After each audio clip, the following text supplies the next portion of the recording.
Hello, welcome back to Cloud Sultan. Bareng gua Wisnu dan gue Nat. Oke, Nat. Untuk episode kali ini nih, kira-kira kita ngomongin apa ya? Kemarin kan udah tentang perkelautan, Google Workspace, sudah kita omongin. Nah, ini sekarang kita ngomongin topik apa nih? Kita masih bahas tentang cloud, Oke. tapi hari ini terutama untuk tentang application modernization. Application modernization. Oke. Apa Kalau sih? diterjemahkan ya, Heeh. modernisasi aplikasi. Oke, ya, oke. Menarik penjelasan lo ya. Oke, gini deh. Biar Sobat Sultan juga tahu apa sih application modernization itu. Ya, seperti contohnya handphone lah gitu. Contohnya handphone, teknologi udah semakin maju gitu. Dulu kita tahu ada iPhone 2, sekarang iPhone sudah iPhone 13. 13, ya. Gitu. Kita dulu tahu ada Samsung yang awal-awal gitu, yang Samsung Galaxy Grand. Ya. Gitu, sekarang ada S22 gitu. Tapi kan OS yang dipakai nggak sama. Ya, betul. OS yang dipakai sekarang pun juga udah lebih update.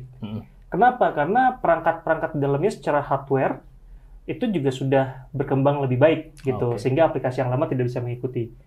Jadi ada modernisasi aplikasi di situ. Secara softwarenya mengimbangi terhadap hardware. Di cloud juga begitu. Walaupun kita ngomongin cloud, pada dasarnya di belakang cloud tersebut juga ada hardware yang sudah semakin maju. Gitu, yang sudah semakin pintar, semakin cepat. Kalau kita dulu hanya ngomongin mungkin i3 atau Core 2 Duo ya dulu zaman-zaman kita kuliah tuh udah keren banget. Berarti itu sebetulnya semuanya dimodernisasi ya, Nah, dari karena infrastrukturnya, hardware. Betul, karena hardware juga sudah semakin maju, aplikasinya pun juga sudah harus dimajuin. Jangan sampai udah di era seperti ini, tapi kita masih pakai aplikasi apa tuh dulu yang buatan-buatan Python tuh yang masih lama banget itu tuh. Oh iya, atau enggak C, VB, ya kan. ya. Kalau kita masih pakai itu ya ketinggalan banget gitu loh proses kerjanya dan lain-lain. Nah, tugas si modernisasi application ini juga termasuk satu untuk mempercepat proses gitu loh. Mungkin bisnisnya pun juga udah berbeda dengan tahun-tahun yang lalu. Sekarang bisnisnya ada perubahan lebih cepat lagi, data pun juga beda. Kalau dulu mungkin kita hanya ngomongin data beberapa ribu row, sekarang kita udah ngomongin jutaan data. Ya. Karena sekarang pelan-pelan semua udah serba digital. Oke. Gitu. Kalau berarti kalau misalkan dari Sobat Sultan ya nilai, kalau gue upgrade nih handphone gue gitu, atau gue update softwarenya, itu berarti juga termasuk modernization ya? Ya gini, paling simpel adalah lu kalau misalnya handphone pakai selain telepon, apalagi sekarang sih foto-foto, ya kan. Nah, oke, kita bisa bilang kalau storage-nya makin gede, gitu. Teknologi lensa kan sebenarnya bisa dihitung pakai jari ya, lensa-lensa yang bagus gitu kan. Tapi aplikasi di dalamnya yang memproses lensa hasil foto jadi lebih bagus itu kan akan update terus, gitu. Contoh lah, kalau misalnya di salah satu brand Android itu kan Beautify-nya bagus banget tuh. Ya kan, kita kalau misalnya ngelihat diri sendiri tuh bisa kayak, waduh. Berarti kalau misalkan ditanya kenapa harus melakukan itu, ya berarti sejalan dengan kemajuan dari teknologinya juga ya. Hardware-nya makin meningkat, kita juga harus tingkatin juga tuh software di dalamnya kan. Terutama data. Kalau dulu kita mungkin punya kontak, kita masih ingat dulu ke zaman-zamannya chip masih kecil-kecil, kita kontak paling cuma 200 kontak dalam satu kartu telepon kan. Sekarang ada berapa kontak dalam handphone lu? Ya udah, gue nggak ngitung sih, tapi yang pasti udah ada ribuan kan gitu. Foto juga, kalau zaman dulu nih kita masih pakai konsepnya yang VGA gitu kan, kualitas fotonya. Ya, betul. Sekarang foto simpen udah dan sampai. itu juga sekarang udah ada AI-nya juga kan? Ada AI-nya juga. Ya, jadi biasanya kita juga bisa geotagging dan macam-macam gitu kan. Betul. Jadi ini merupakan sebuah konsekuensi kalau misalnya kita pun pengen lebih maju lagi, gitu, pengen lebih cepat lagi, datanya semakin banyak. Otomatis aplikasi juga harus bisa mengimbangi perkembangan data tersebut dan juga kebutuhan teknologi tersebut.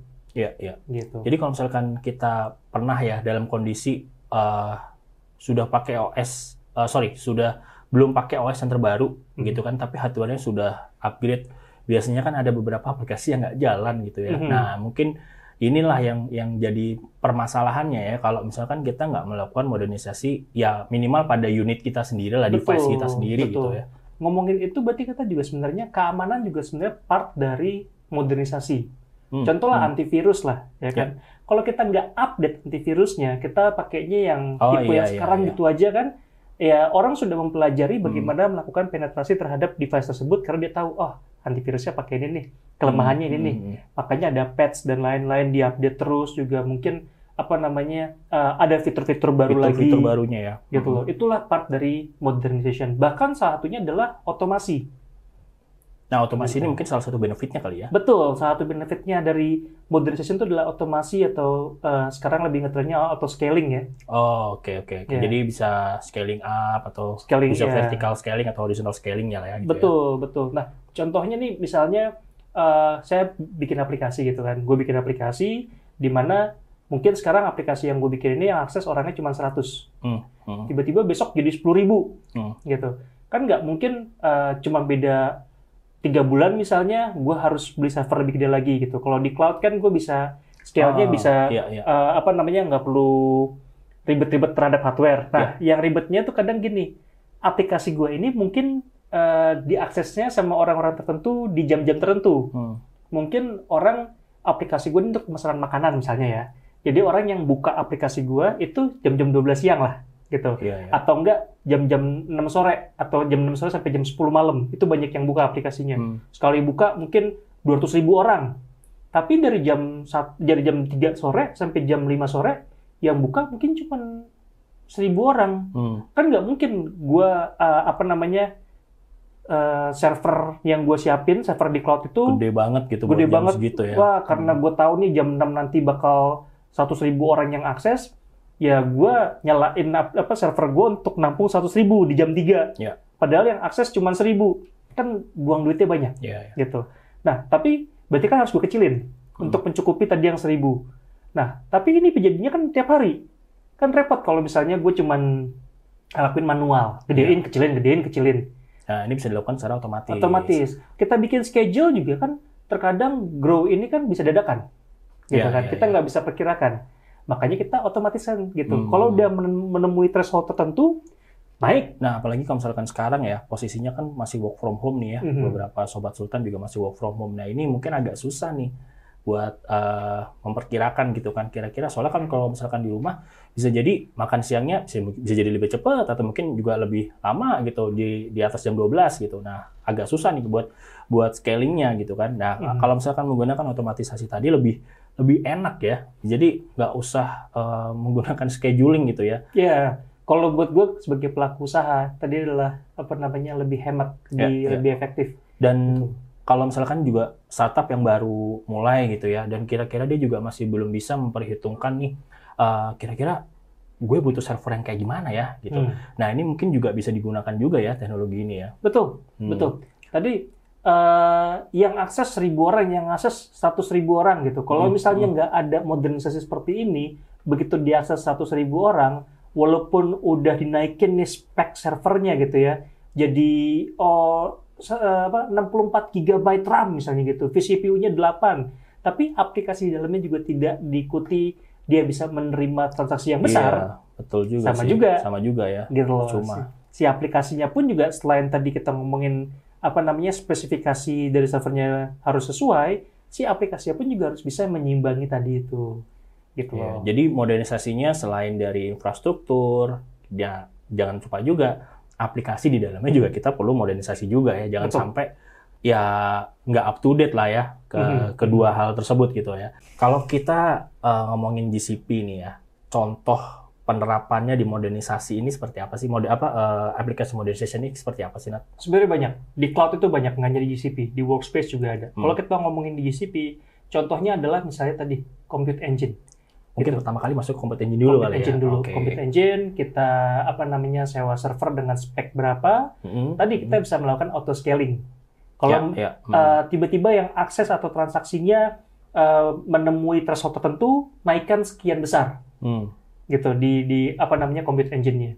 Sudah turun sampai threshold tertentu, turunkan sekian besar. Itu kita bisa otomasikan. Nah, nanti juga mungkin mereka juga bisa ngeliat nih dari cost optimization-nya ya. Oh, kira-kira kalau misalkan mereka akan coba ngeliat nih, gue pakai Compute Engine, terus mereka coba ngeliat apakah kalau gue pakai Kubernetes atau pakai serverless lebih harganya lebih murah gitu ya. Betul. Nah, ke arah situ juga tuh cost optimization, sama mungkin bisa juga dari teknologinya juga ya. Betul. Tuh. Karena auto-scaling-nya kan baik yang Kubernetes sama serverless sudah didukung ya oleh GCP ya. Itu GCP. Di Workspace atau aplikasi lain, contoh lah, 5 tahun lalu atau misalnya pertama kali Gmail keluar, ya kan, ada chattingnya nggak? Nggak ada, ya kan? Ya, pertama kali Google Talk ya mungkin Google ya, tapi Talk, mungkin gitu. dia terpisah. nggak terpisah, betul. Terpisah dia gitu. Jadi satu dalam Gmail-nya lah Gmail. ya. Sekarang gue buka Gmail di browser, gue bisa langsung chatting. Kalau misalnya ada teman gue kasih link dokumen, gue klik, gue nggak usah pindah ke tab baru, muncul fiturnya situ juga lebih rich lagi ya dibanding Google Talk dulu ya. Betul, itu termasuk modernization sesuai dengan kebutuhan bisnis saat ini.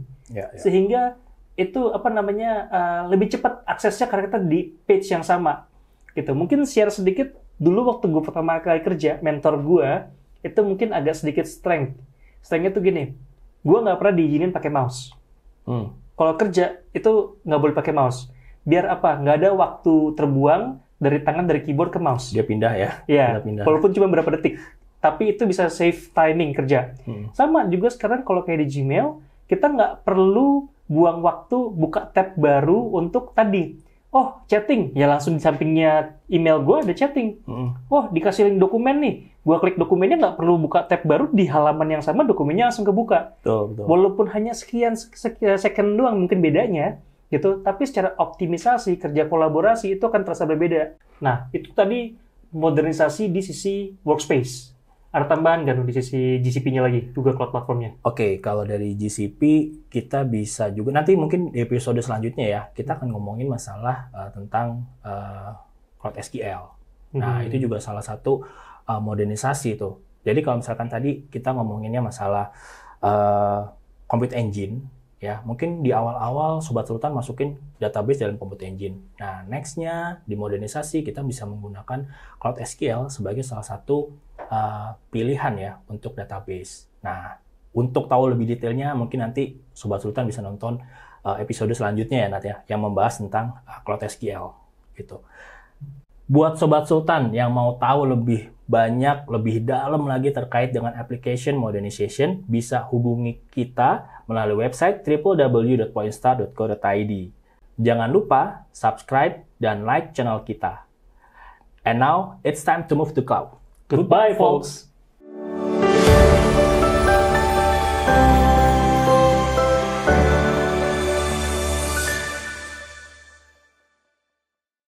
Sucikan jiwa dan hati, mari sambut Ramadan dengan kedamaian. Cloud Sultan mengucapkan selamat menjalankan ibadah puasa.